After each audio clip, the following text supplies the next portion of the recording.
thanks for stopping by Big Top Gaming. My name's Brian, and in this video I want to introduce a cool new project that Ethan and I are working on. We're doing something called the Big Top Gaming Brawl Bracket, and essentially what I'm doing is I'm just taking a bunch of different lists, we're plugging them into PG Swiss, and we're kind of playing the tournament out single elimination through battle reports. So it's not a true bracket in that it's not going to match them up as they go along through the process, and it's not really Brawl Machine, it's more Brawl like the verb fighting, right?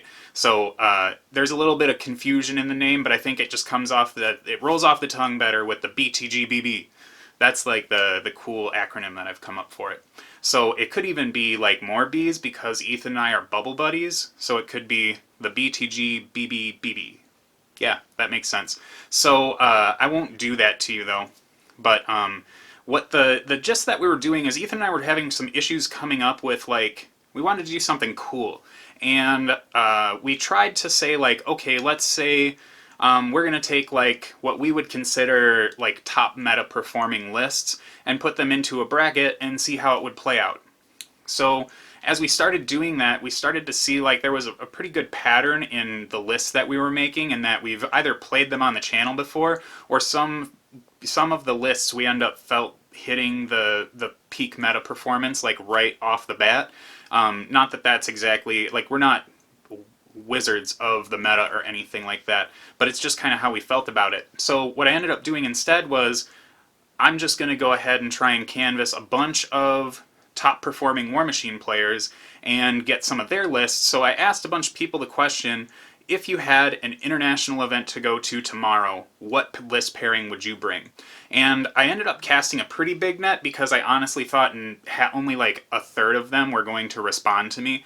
And I ended up getting a ton of responses. So if you're one of the people that I asked for lists and you don't see them in this one, this is the Big Top Gaming Brawl Bracket Season 1. And I will be doing a Season 2 with the rest of these, so hold tight. And the only reason why you didn't pop up in this first one is just because of the way I wanted to shuffle things around and make sure factions weren't overrepresented.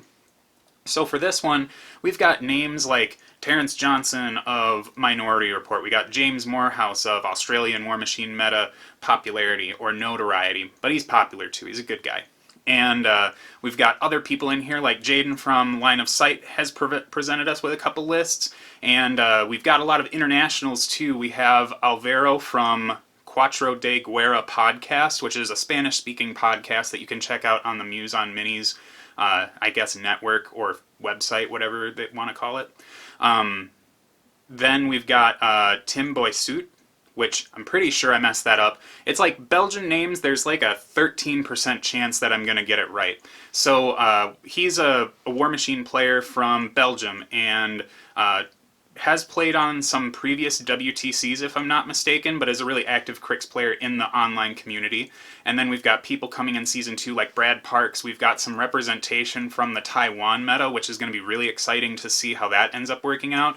We've got all sorts of people from up north. Rebecca Banky's throwing some lists out here for us to test out. So without naming every single person who's gone into this, let's go ahead and get into the specifics of what Big Top Brawl Bracket Season 1 is going to look like. Our first list pairing comes to us from Terrence Johnson of Tennessee, USA, and a host of the Minority Report podcast that's on the Muse on Minis network. Now, he ended up submitting lists to us from Minions, and the first one is Lord Azazelo the Castellan in Vengeance of Dunia, and the second is Jaga Jaga the Death Charmer in Will Work for Food. So the Lord Azazelo list has 2 Pyre Trolls and 2 Impalers for the battle group. We have 2 Dunian Archons as requisition points. Gudrun the Wasted is in there. We've got 2 Swamp Gobber River Raiders, a Trollkin champion hero. We've got double Trollkin champions. One of those has a requisition of Scaldy Bonehammer in it. And we have a full unit of Creelstone with a regular Stone Scribe Elder. And then we've got 2 units of Pharaoh Valkyries. For the Jaga Jaga list, we have a Gatorman Soul Slave, double Swamp Horrors, Blackhide Wrestler, and that makes up the battle group. There's also a Sacral Vault coming along with some rec options for Scythe and then Dez and Gubbin, the Dynamite duo. There's a Void Shrine in here along with 2 Void Archons, Boom Howler the Destroyer, a unit of Pharaoh Valkyries, and then a min unit of Bone Grinders. So this pairing is showing some pretty neat things with Vengeance of Dunia. I think that Azazalo's been a real power player for minions, at least in theory. I think in practice he's been all right too. But Vengeance of Dunia is something that I think really unlocked him a bunch and lets him utilize the tools that he has for just about everything. The Trollkin champions are the best unit in Trollbloods outside of, you could argue, the Stone, but I think output-wise, champions are the best unit. And Azazalo's wanted a really good melee unit for a long time, and getting the champions as Pharaoh models is a really big deal for him. This list ends up really cranking up the stats quite a bit. I won't call it a def skew, but I would definitely call it a stat skew. Between the Stone, all the defensive buffs from Gudrun the Wasted, and the champions, and then Azazalo's henchman ability, you get quite a bit of... you get your stats that were kind of below the curve to be above the curve slightly, if not quite a bit over the curve. The battle group form is pretty good too. Double Pyre Troll and the Attuned Spirit ability from the theme allows Azazalo to put out 3 different instances of Burning Fists or Flaming Fists without having to really put anything in for himself. The Pyre Troll can put out that Animus and still shoot, and then you've got the one that comes from him. The Impaler is really good too because you can get that beacon gun quite deep, and the Impalers after CID ended up getting a pretty good change to make them formidable beasts to take just for their ranged output. You know, I used to think that why would I ever take an Impaler when just for a couple more points I can get a Bomber and it'll just do better. But nowadays I see that I'm putting more Impalers in my list and actually running more than one in some cases because they're just really good beasts. So I think the Azazalo list is really strong and kind of comes to this one as like the main list in the pairing. Now for the Jaga Jaga list, I need to be honest with something. Terrence did contact us to let us know that he wanted to switch this list out for a Helga 2 list, but we had already recorded the game, and I didn't want to kind of go back and disrupt the shooting schedule to try and re-record a new game with this. But the Jaga Jaga list is pretty good. I think it's a decent call for the meta. Like, Void Archons are awesome, Boom Howler Destroyer can do a ton of work, and the gist with this one is to really utilize Sign's Importance to try and make sure that you're getting a lot of that single wound infantry, and the Sac Revolt can just kind of present itself in the middle of the table and be a real pain for your opponent to deal with if they're bringing a lot of single wound bodies. You still have the Swamp Horrors and Blackhide Wrestler to get those great overtake tricks that you get with Will Work for Food, so I think that it can do quite a bit to people who've got very wide lists and really utilize the spell list that Jaga Jaga brings with it. Our next pairing comes to us from a fellow Midwesterner. This is David Bergstrom, who is from Minnesota, USA, and he was part of, I believe the team name was Team Lunicorn, and they ended up winning I believe the first ATC that had the up for the spot up for grabs was to, like, if you won, you ended up going to the WTC. So I think there was some controversy with that one because they didn't like take first place, but they were the highest placing American team, where a Canadian team had won that one. So I had to backtrack there a little bit before everyone in Canada came rushing for my head. But David is a strong player. I believe he also won the Las Vegas Open, which was probably the last big convention that was around before the pandemic hit, and he's presented us with a Protectorate pairing. And the first list is the Harbinger of Menoth and Faithful Masses. She has a Hierophant, a Devout, 2 Crusaders, a Sanctifier, 2 Allegiant of the Order of the Fist, 2 Champions of the Order of the Wall, a Covenant of Menoth, 2 Menate Archons, High Paladin Darton Vilman, a Rack, and Anastasia Debray, and then of course we've got the triple Initiate Rec option along with a min unit of Choir. For the list that he decided to pair this with is Fiora the Forsaken. She's ending up bringing Madeline Corbeau in her battle group along with 5 Inditers, and I think my list shows 6, but there should only be 5. Sorry about that. The rest of the list is 2 Allegiant of the Order of the Fist, 2 Mene Archons, a Rack, 2 Vassal Mechanics, triple Initiates of the Wall as rec options, and a min unit of Choir. So what David's done here is probably one of my favorite things to do for a Steamroller pairing, is that he's presented 2 lists that have similar tools or similar like feels to them. Like these lists are very much the same build almost. I think Harbinger's got less of a battle group where Fiora has a bigger battle group, but the thing is, when you present lists like this to your opponent, they have to you kind of are able to telegraph what list they're going to drop, because that list has to be able to deal with all these things. With Harbinger, if you've got a massive defense skew with the options that she brings, and if you can crack through something and do damage to it, then you have to worry about her martyrdom shutting you down as well. And she also brings Purify, so anything that you would have to kind of buff the hitting power on your units, you're going to have to cast that every single turn if it's an upkeep, because she's just going to be able to trivially strip it and not at any real cost to her. For that Fiora list, Inditers are like, they're super tanky. They hit really hard. Fiora can get them to move pretty well with Road to War and her one, I can't remember. I think it's called Hellrot or something like that. I can't remember the name of the spell. It's the one where you essentially give a Jack Vengeance. But they're tanky. They hit hard. They move fast. She brings a lot of the same things. Like she's got 2 Allegiance of the Order of the Fist to kind of hold down zones and be difficult for your opponent to deal with, and Menite Archons to kind of buff some of the things that the rest of the army's doing. Plus, they're just really hard-hitting solos that do a lot of work. And then there's enough solos in here to not be scenario irrelevant. The only thing that's kind of rough is there's only a min choir in here, but I think that that's fine considering you only need your inditers to do so much. Like, you don't need to commit all of them at once. You kind of have this waved approach of inditers, and the initiates are just perfect. They can make sure that you're shield guarding what you need to and just be really annoying units for your opponent to deal with. I think both of these lists are extremely, like, the pairing construct is so good, and the lists I'm imagining are going to prove to be very powerful and hard to deal with. David's a phenomenal player that I really enjoy what he brings to the table each time I see something come out of him. Now, it wouldn't be a simulated international event without the Infernals showing up. I feel like they're going to have a huge presence in the meta once things kind of get kicking back up again. And for this one, I got this list pairing from Stephanie Berry of Knight's Machine.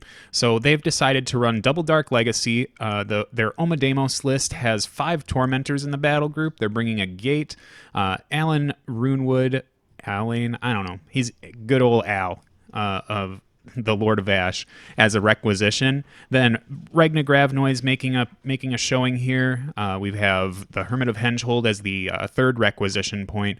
Then we also have Valen Hawk, a Wretch, Lord Roger de Viaros, for affectionately known as Raj. And we have a 1-max cultist band with Master Perceptor Orin Midwinter, or Midwinter 2. And then there's a Min cultist band in here as well. For the Zadaroth list, she's bringing along 4 Tormentors, a Forebodar, an Infernal Gate, a Hermit of Hengehold, Runewood 2, Regna, Linda the Forgotten, the new Riot Quest Infernal solo, Lord Roger de Viaros, Nicaea 2, Valen Hawk, Eilish 2, the Max Cultist Warband with Orin 2, and then Dark Sentinel attached to them too. So Double Dark Legacy, I think, is quite a powerful pair in Infernals. I think that you get some cool tools that come with bringing a not Dark Legacy, but a Hearts of Darkness list. But I think that when you just get to steamroll this momentum in the game of trying to not trade a whole bunch by holding back your Tormentors and just snowballing as the game goes, where you can start getting more up and up on your opponent with attrition because they just can't compete with you throwing heavies out each turn. It's very difficult for any list to deal with that. And Zadaroth and Omademos bring, their lists look very similar, but they bring very different tools. Omademos has this massive combat presence and can exert some good defensive stats with Locked Horns. He also has a hit buff with Synergy and pumps up their damage that way. He also has a threat extender with his feet that can make the battle group kind of just go through just about anything. So when you look at Zadaroth paired with that, you have this really good resilience to shooting, and you have a lot of movement shenanigans with Road to War. Your opponent's got to really worry about threat range because it's so non-linear, and you can do so many interesting things with Road to War. And when you have so many heavies that just keep bubbling up and up and up as long as you're summoning them, it's very difficult for them to really work around that. And Zadaroth's feat is such a huge time walk. It's almost like your opponents, they really have to negotiate whether they're going to try and go into you on your feet turn or if they're just going to try and back off and be really cagey. So I think both of these lists are extremely potent, and it's not too outside of what you would normally see from most Infernal players. You kind of have like dealer's choice when it comes to the Infernal Masters, because even Agathon is really great as a master, but I think that some people might be pulling away from Agathon just a little bit, given that it's really easy. I guess I shouldn't say it's easy to prepare for it, but if you're baking it into your pairing, you can try and work around that anti-magic stuff. But I think Omedeimos and Zadaroth are an extremely powerful pair, and I'm looking forward to seeing how the Infernals play out on this one. I think they'll be everywhere once people start playing in reality again. So we have our second circle pairing in the first season of the Big Top Gaming Brawl bracket. And this comes to us from Alvaro Asquino Ortiz from Montevideo, Uruguay. And the list that we ended up getting presented from them was Chromac, Champion of the Worm in Wild Hunt. And the battle group for him consists of a Feral Warpwolf, Geterex, a Shadowhorn Satyr, a Warpwolf Stalker, a Scarsfell Griffin, and then outside of that we get a Well of Orboros, 2 Black-Clad Wayfarers, Lord of the Feast, a Warwolf, a Primal Archon, 2 Shifting Stones, and a Boilmaster and Spirit Cauldron. To pair with this, Alvaro ended up presenting us with an Iona the Unseen list in the Devourer's Host, with a battle group of a Gnarlhorn Satyr and Geterex. Then outside that we have a Well of Orboros, 3 Gallows Grove, a Tharn Wolfrider Champion, Lord of the Feast, a Dunian Archon, a Tharn Ravager Whitemane, a full unit of Ravagers with the Chieftain, a min unit of Tharn Wolfriders, Brigade and Call, a Boilmaster and Spirit Cauldron, and then Tharn Bloodweavers. This to me feels like a really classic War Machine pairing, right? You have your infantry-based list and then your beast brick list. The thing about these is that they are both very survivable in their own ways. Iona has this really great defense skew that she can present by having Tharn Wolf Riders that get sure-footed and have annoyance to help them out in combat. Also, the Def 15 Ravagers are pretty nasty too, and they can also do a lot of work too. Like, no one would ever say that Iona somehow can't punch through stuff. And then you've got Chromac, who ends up bringing just this really potent battle group with that's only further kind of improved by having a feat that ups their strength and armor. But he also has this big list of beasts that end up coming with him a lot to give him good access to animi. Like, there's an animi for every situation. It's like the beasts are there to do things, of course, because it is a beast brick style list, but they're also there to provide Chromac with the tools that he needs to survive so he can get up into the middle of the table and be a real bully and do tons of work. There's also like a few pieces that either support the list or have a little bit of a good impact on their own. The Lord of the Feast can get a lot of scalpel out a lot of pieces, and the Primal Archon is just another pseudo heavy that just does a lot of work and needs to be respected by your opponent. I think that this pairing really respects scenario play without sacrificing the ability to just go in and do a bunch of work against your opponent regardless of what they present. Now, in addition to Alvaro being one of the hosts on the Cuatro de Guerra podcast, it's a Spanish-speaking podcast that's hosted on the Muse Network. He also is a person who ended up buying an army from me way back when. So, like, when I was in between things and trying to figure out what I was trying to do with my armies, I used to be this person who was like, I own like 2 factions or 3 factions or something, and then that went out the window. But I had a Grimkin army when they were kind of first released, and it wasn't something that I was really feeling after I'd played them for a while, so I ended up trying to sell it. And then Alvaro reached out to me and wanted to buy it, and I was like, yeah, sure, we'll get that taken care of. And he said that his meta was just kind of growing and they were like trying to get terrain and stuff. I think in the early days, a of their meta. It was like difficult for them to get things from Privateer Press. It was just, I don't think they quite figured out international distribution at that point in time. So I ended up packing up a bunch of the extra Muson Minis stuff that I end up having hanging around. And it's really nice to see that Alvaro's community has developed so much, not just to have a podcast, but to have a whole group of people who play and are able to present these really high performing lists from their meta. I look forward to seeing how this one shakes out as the bracket evolves. Next up, we have a Trollbloods pairing presented by Rebecca Banky of Arcane Assist and general Warmachine fame. The first list that they presented is Gristle 1 in Power of Dunia. Now, this is quite an infamous list, but the battle group has a Slag Troll, Mulg the Ancient, and a Trollkin Runebearer. The rest of the list is comprised of 2 Dunian Archons, a Hermit of Henchhold, Janessa Stonetide, a Max Creelstone unit with the Stone Scribe Elder, 5 units of Rune Shapers, the Dunian Knot, and Gatorman Bokur and Bogtrog Swamp Shamblers. The list to pair with this is Madrak 3, or Madrak the Great Chieftain, in Band of Heroes. His battle group is a Runebearer, 2 Pyre Trolls, and 2 Axers. The rest of the list is rounded out by a Fenblade Kithkar, 2 Stone Scribe Chroniclers, 2 max units of Fenblades with the unit attachment, and then 4 min units of Creelstone Warriors. So the Gristle 1 list, if you haven't encountered it, is all about really grinding and surviving. There's 2 Dunian Archons in here to kind of stop things that are really important from dying, and with their ability to heal, you can kind of take these jamming Bogtrog Shamblers and turn them into extra wounds that come back on your Rune Shapers that might have gotten a tough check and passed, or just trying to heal beasts that might have taken some extra damage. There's just a lot of manipulation in this list, and when your opponent's done all the work to try and kill the Shamblers, they just start coming back anyways.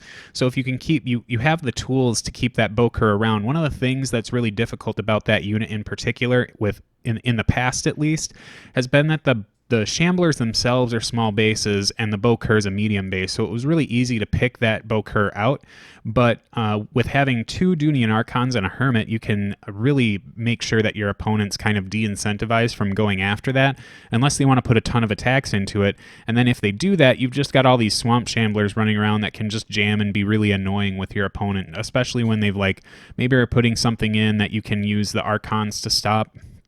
It's just a really survivable list and utilizes a lot of Gristle's tools through Calamity, Boundless Charge, and every single one of her Fell Calls, which are just phenomenal for this list. With the Madrak 3 one, this is a really unique list. I think that Madrak 3 got a lot of really great changes coming out of CID, and I'm happy to see that we have a list here with no stone in him, just to see how it kind of plays out. But this list doesn't really need a stone, because it's not really trying to protect any of the infantry. When you look at Creel Warriors, their stats aren't super amazing. Fenblades don't have the greatest stats in the world either. You're really just kind of bricking up to make sure that Madrak gets that armor bonus, and then some of the heavies, and maybe a few key pieces here and there. But this list really just tries to jam with a lot of bodies and utilize Madrak 3's feet to keep them hanging around. And then as the late game comes around, where your opponent's starting to run out of pieces because you've been taking them off, you can start turning units of Creel Warriors into real dangerous things by giving out Battle Lust to them and making sure they're getting buffed up by the stone. And maybe the Pyre Troll might be throwing an Animus out there to make sure that they can hit really hard. So every single unit in here gets dangerous with everything that Madrak brings, and then they end up surviving quite a bit just based off of raw bodies and the ability to get that 4+ tough no knockdown, and then being able to move around a little bit. I think these lists both pair really nicely because they do present 2 very similar things, so you can kind of do that same thing that we saw in David's list, where you're presenting 2 similar lists so that you force your opponent into their list choice, which means that you can make the best choice for your list based on what you think they have that can deal with your pairing in general. I think this list pairing is going to go pretty far in the bracket, and that's my totally unbiased opinion as a Trollblood main player. But I'm really looking forward to seeing how these things shake out. I also do want to mention that I would be doing our Canadian players a disservice if I didn't mention that Rebecca and John Henry both had a really big hand in shaping this Gristle 1 list. I don't know so much about the Madrak 3 list, but for sure I don't want to make it seem like I'm only giving one directional credit for the design of that Gristle list, considering that it is such prolific list in Warmachine history right now. And I imagine when pandemic kind of slides down a little bit and we're seeing some more physical gaming going on, that this list is going to keep kicking back up over and over and over again. So I didn't want to make it seem like I was not giving credit where credit was due for that one. Next up, we've got a Crix pairing all the way from Belgium from player Tim Bossut. And from what I understand, Tim is essentially a Crix purist from what I gather.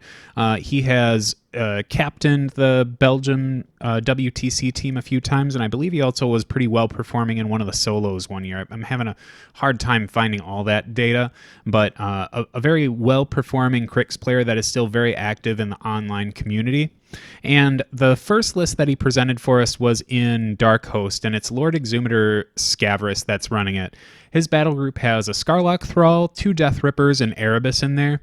Then outside that, we have a Wraith Engine, triple Machine Wraiths as a sweet requisition for those incorporeal solos, Banelord Tartarus, a Hermit of Hengehold, 2 Void Archons, a Necrotech, a max unit of Crow's Cutthroats, and a max unit of Bane Riders. To pair with that, we get Scar, Admiral of the Black Fleet, with and she's playing in Scourge of the Broken Coast for the theme. Her battle group is a Satixus Blood Priestess, Charybdis, a Slayer, and then outside that we get Axiar Wraithblade as a requisition, Gerlach Slaughterborn as a requisition, a Void Archon, a Misery Cage. We get Asphyxius the Sanctified, who's bringing a Stalker along with him, a unit of Black Ogre and Ironmongers, 2 min units of Trollkin Marauders, and then a max unit of Blood Gorgers with Jessica Bloodtongue as the requisition. So for this pairing, the Scar list is quite straightforward. It's just all about getting a bunch of trolls that can take advantage of all the things Scar brings. She has decel and dash to make sure that they go fast and can really take some damage and weather the shooting on the way in. And then there's a few solo pieces that not just buff up what the Trollkin can do in the list, but also just do some other light lifting or heavy lifting. I think Axiara is kind of like a good scalpel piece, but being able to bring Tactician for living faction models is really huge, especially when you have a ton of medium-based models that can work around each other, like being able to charge through your Marauders or your Blood Gorgers with Gerlach, and then have them follow up to make sure that they've got his bubble out there. For veteran leader, a little bit more far forward is really nice. And then having the Void Archon make sure that you can put the Void Archon where it needs to be to make sure that your units can do work. And then bringing Asphyxius means that you don't really need to worry about Scar not having like an armor debuff, because you end up getting that through those 2 pieces. Having Draconic Blessing makes sure that either Blood Gorgers or in a pinch, one of your min units of Trollkin Marauders can do a ton of work, having that 4 armor / POW swing. When we go over to the Scavrous list, he's definitely a really unique and tricksy caster for Crix. He definitely has like the armor debuff and some of those other control elements that Crix casters bring, but the big one that he ends up bringing along is TK, or telekinesis for those who aren't hip to the lingo, and that's kind of why the Crow's Cutthroats are in here. With those and the armor debuffs from Scavrous and the Void Archon, you can usually do quite a bit of damage with Crow's Cutthroat, so they can just kind of pick something and go for it. The Bane Riders are there because you do need a unit that needs to do some heavy lifting, and the rest of the list just has really good solo pieces in it. The Wraith Engine is there to do a lot of work. I think that if your opponent presents a pairing that has an issue dealing with incorporeal things, that Scavrous is a pretty good drop for that, because there's a lot of things in here that can make that difficult for your opponent. And Scavarus alone just kind of brings this really unique and techy game to Crix, where if you're really well experienced with him, you can really pull out a lot of weird things that your opponent really didn't see coming because they're not used to seeing that kind of manipulation from Crix. So you either have this really ham-fisted, straightforward game style with Scar, or you can play this really techy game with a list that has pieces that really beg questions of your opponent, and if they don't have the answers for them, it'll just sweep you out of nowhere. The final list pairing to round out this season of the Brawl bracket is going to be coming from the Legion community. And when I say that, I mean that Jaden from Line of Sight has presented me with the Krissa Conviction of Everblight list in Children of Dragon, and then he also ended up presenting a Beth 1 list from Ryan of Blightbringers. So one of the things I really enjoy about the Legion community in general is that they're very cohesive people, and getting a list pairing from one person that's actually the culmination of two people's efforts is really neat. So for Ryan's list, we've got Bethane 1, the voice of Everblight. She's bringing along an Archangel and Belphegor in her battle group, along with a Naga Nightlurker, and then has the two requisitions of Virtue Champions, and Ysilla also comes along as a rec option. We have a Blight Archon that's bringing a Mechana Shredder and Zuriel. In addition, she has a Black Frost Shard and 2 units of Virtue Hosts. For Jaden's list, we have Krissa Conviction of Everblight bringing Azriel, Mechano Shredder, a Naga Nightlurker, along with 2 Blight Archons. One of them is bringing along an Angelius, the other one is bringing Zuriel. And then we have Ysilla as a rec option, along with the 2 Virtue Champions, and a Spell Martyr's in here, the Black Frost Shard, and then a max unit of Blightedness Legionnaires with the Captain Fairlore and Standard.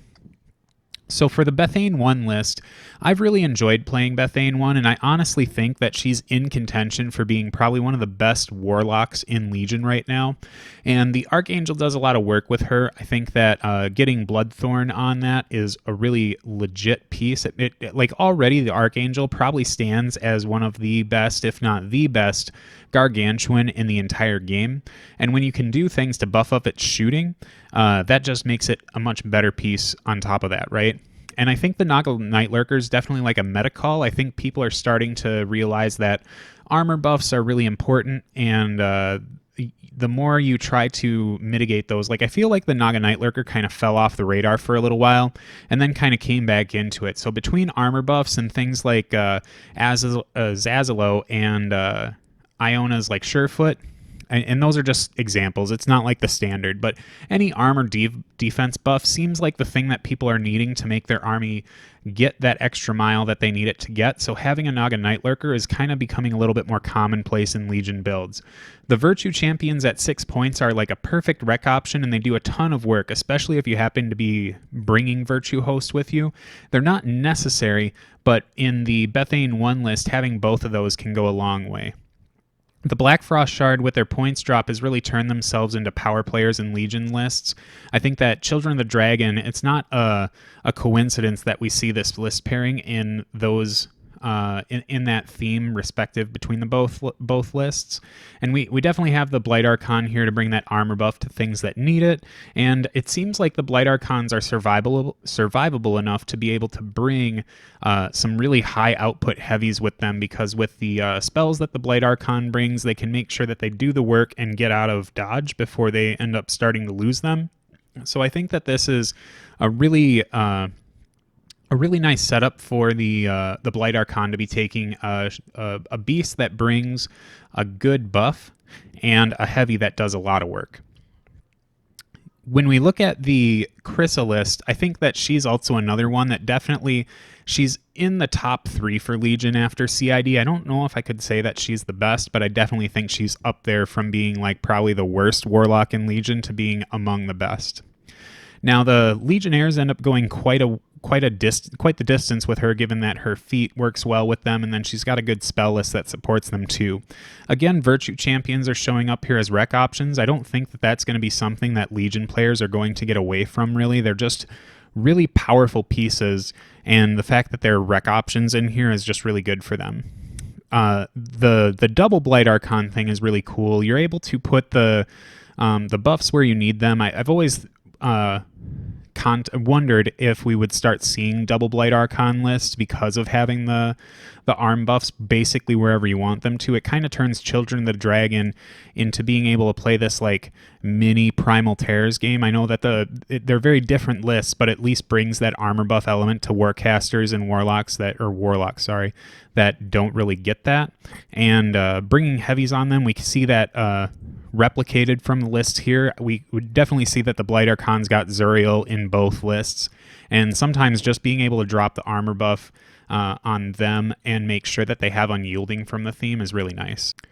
We're also seeing Ysilla make an appearance in both lists. I think as a rec option, she is extremely powerful for Legion. She gives this list in particular a way to get some cool magic abilities out there and deal with infantry if your list is having an issue dealing with them. Just being able to sling double spells, whether you're getting the cool buffs from Bethane or just the utility out of it from Krissa, is a really valuable thing. We also see the Black Frost Shard making an appearance in both lists. I think that unit has really solidified itself post-CID as not a must-take piece for Legion, but it's definitely one of those things where if your Warcaster or if your Warlock doesn't have a good POW buff or strength buff, something to make the output of your things a little bit better, making sure you get the Black Frost Shard in there just for the Kiss of Lilith alone is a really potent choice. And you can see that in Bethane, where you get the extra output from the Archangel with Bloodthorn and getting Black Frost Shard. We also see that with Krissa being able to get that huge swing between the feet and the Black Frost Shard as well. It's essentially like whatever she wants to see die will for surely take a dirt nap, because you've got all these buffs out on your units to turn even something like Legionnaires who only rack in at POW 12, swinging around at those POW 19s that'll really hurt.